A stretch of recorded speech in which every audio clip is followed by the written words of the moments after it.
Καλημέρα σας κύριε Ζάκα. Είστε ξανά υποψήφιος δήμαρχος Διστόμου, Αντίκευας και Αράχοβας. Μάλλον πέστε να μας τα πείτε εσείς. Καταρχήν είμαι υποψήφιος με τη λαϊκή συσπήρωση του μαρτυρικού Δήμου Διστόμου, Αράχοβας, Αντίκευας και σε μια εβδομάδα περίπου αυτή η εκλογική μάχη, δηλαδή στις 18 του μήνα, είναι μια κρίσιμη εκλογική μάχη για να καλυφθούν οι λαϊκές ανάγκες. Θεωρούμε ένα από τα κορυφαία ζητήματα ότι αυτή η εκλογική μάχη πρέπει να στείλει ένα μήνυμα ανυπακοής, αντίστασης μπροστά σε αυτή τη βαρβαρότητα, σε αυτό το έγκλημα που γίνεται εις βάρος των λαϊκών συμφερόντων. Από τη στιγμή που έχουμε 1,5 εκατομμύριο ανέργους, 1,5 εκατομμύριο άνθρωποι που είναι στα όρια της φτώχειας και κάτω, και οι άλλοι συνδυασμοί, η κεντρική πολιτική εξουσία προσπαθεί να πει στο λαό ότι είναι αναγκαίες οι συνθήκες, οι θυσίες για να συνεχιστεί αυτή η βάρβια αντιλαϊκή πολιτική, που ο λαός δεν φταίει σε τίποτα γι' αυτό. Εμείς λοιπόν θα καλέσουμε το λαό και καλούμε το λαό, επειδή για μας αυτές οι εκλογές έχουν άμεση σχέση και με τις τοπικές εκλογές, η λαϊκή συσπήρωση δηλαδή, και οι περιφερειακές εκλογές, όπως επίσης και στις 25 του Μάη οι ευρωεκλογές.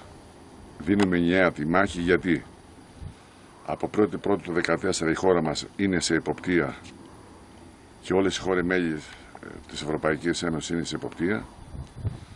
Οι δήμοι πάλι ξαναβρίσκονται σε εποπτεία, δηλαδή έχουν ορίσει έναν γενικό γραμματέα στην περιφέρεια δημοτικής αποκέντρωσης, που αυτός συνήθως στέλνει όσον αφορά την κατάρτιση του προϋπολογισμού της κάθε χρονιάς στους Δήμους, εάν ξεφεύγει από τα πλαίσια της οικονομικής πολιτικής, τον επιστρέφει πίσω σαν κορυλόχαρτο. Εμείς δεν συμφωνούμε με αυτές τις λογικές και παλεύουμε και ζητάμε από τον κόσμο να ενισχύσει τη λαϊκή συσπήρωση, ούτως ώστε να ορθώσουμε ανάστημα, να ορθώσουμε εμπόδια σε αυτή τη βαρβαρότητα.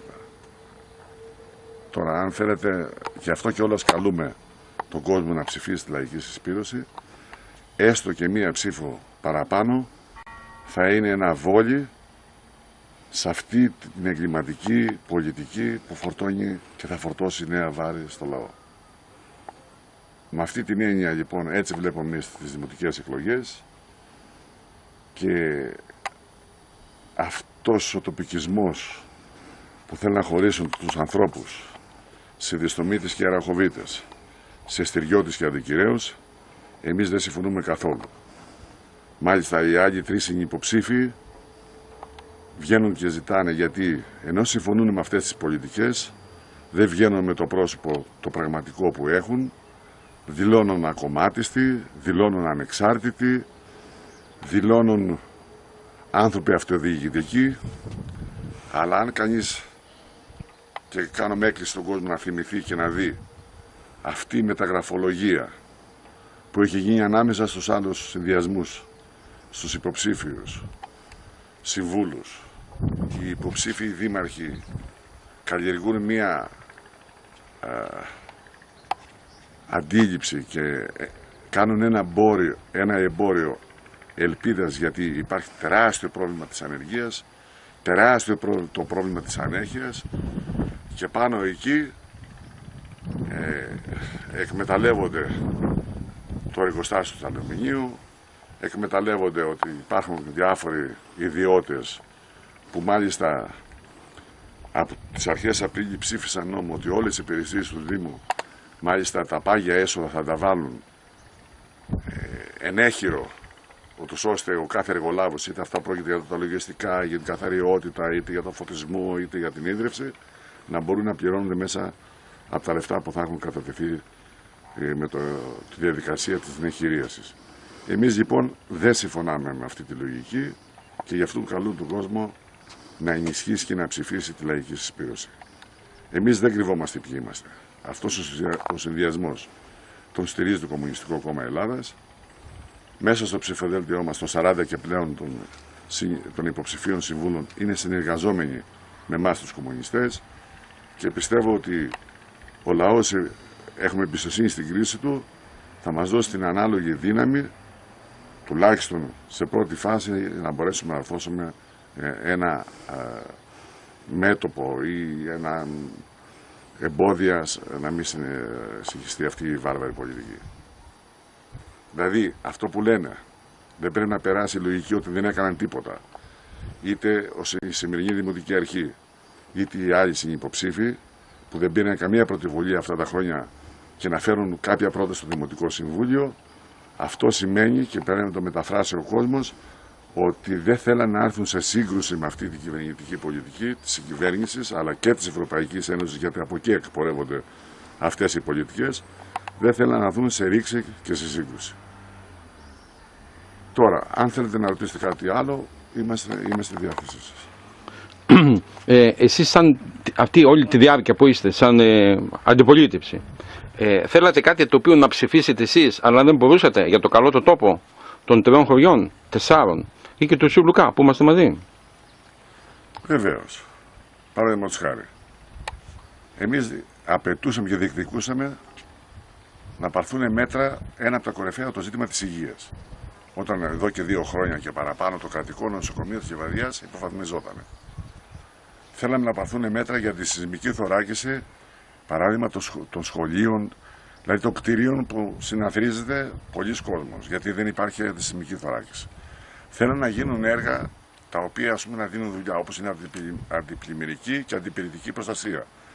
Μια σειρά άλλα τέτοια ζητήματα που όχι μόνο δεν είναι το ζήτημα αν θέλανε ή δεν θέλανε, το ζήτημα δεν δεχόντουσαν να τα βάλουν, γιατί αυτά ερχόντουσαν σε κόντρα και σε σύγκρουση με την σεκάστοτε, γιατί εμείς εκλεγήκαμε το 10, ήταν κυβέρνηση του Πασόκ, μετά ήρθε μια άλλη κυβέρνηση εθνικής σωτηρίας με τον κύριο Παπαδήμου, μετά έγινε άλλη κυβέρνηση πριν 2 χρόνια ανάμεσα στη Νέα Δημοκρατία Πασόκ και τον κύριο Κουβέλη, το Δημοκρατική Αριστερά. Αλλά οι άνθρωποι, αυτοί που το σήμερα που λένε είναι ανεξάρτητοι, δεν θέλουν να έρθουν σε κόντρα και σε ρήξη με αυτές τις πολιτικές. Όσον αφορά το τεράστιο πρόβλημα της ανεργίας, όχι μόνο δεν έκαναν τίποτα, αλλά συμφώνησαν στο Δημοτικό Συμβούλιο να χρησιμοποιηθεί ο Δήμος για να προωθήσουν για τους νέους ανθρώπους τα τρίμηνα, τα 5μηνα, τα 8μηνα. Ενώ οι Δήμοι έχουν πάγιες ανάγκες. Και καλόπιστα ρωτάμε. Δεν έχουν πάγιες ανάγκες οι Δήμοι. Δηλαδή, ζητήματα που έχουν να κάνουν με την καθαριότητα, το φωτισμό, την ίδρυυση, αυτά είναι καθημερινά γεγονότα. Και μάλιστα εμείς προτείνουμε, τους είχαμε προτείνει κιόλας να μειωθούν όπως έχουν μειώσει το εισόδημα του απλού κόσμου των εργατοϊπαλλήλων, των συνταξιούχων, των αυτοαπασχολουμένων, των μικροαγροτών. Η νεολαία, παράδειγμα, σήμερα που ταλανίζεται, να έχει δημιουργηθεί ένα συνεργείο το οποίο δίστομο στήρει αντίκαιρα αράχοβα, δηλαδή από 2 πολιτικούς μηχανικούς, από 2 οδηγούς ή 3, από 2 χειριστές, από 2 ηλεκτρολόγους, 2 υδραυλικούς, και αν χρειαζόταν και παραπάνω, που κάθε μέρα θα είχε δουλειά. Αλλά δεν το προωθούν, βέβαια δεν το επιτρέπει η πολιτεία, αλλά όμως θα μπορούσαμε να σκόσουμε μια φωνή διαμαρτυρίας μαζί με τον λαό, να το καλέσουμε σε αγωνιστική διεκδίκηση, για αγωνιστική δράση.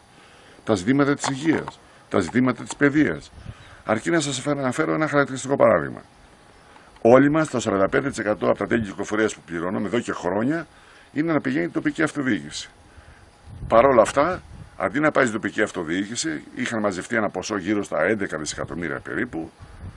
Οι δυνάμεις και οι δήμαρχοι που είχαν στηριχτεί από το Πασόκ, από τη Νέα Δημοκρατία και το ΣΥΡΙΖΑ, που αποτελούν τη σημερινή Κεντρική Ένωση Δήμων Ελλάδας, συμφώνησαν μόνο στον 700. Τα υπόλοιπα τα χάρισαν στις κυβερνήσεις. Άρα λοιπόν, γιατί λέμε εμείς ότι πρέπει να επαναδιεκδικήσουμε, να διεκδικήσουμε αυτά να πάνε για τις ανάγκες των κατοίκων της περιοχής. Μάλιστα. Ευχαριστούμε πάρα πολύ. Έχουμε 10 λεπτά για να μπορεί να το καταλάβει και ο κάθε τηλεθεατής. Θα σας βάλουμε στο διαδίκτυο να γνωρίζουν τις απόψεις, τις σκέψεις σας και ο άλλος ο κόσμος. Εκτός από το Δίστο Μαντί και Ράχοβα και όλη η Ελλάδα. Ευχαριστούμε πολύ. Να είστε πάντα καλά και καλή επιτυχία σας εύχομαι. Να είστε και εσείς καλά και εγώ ευχαριστώ.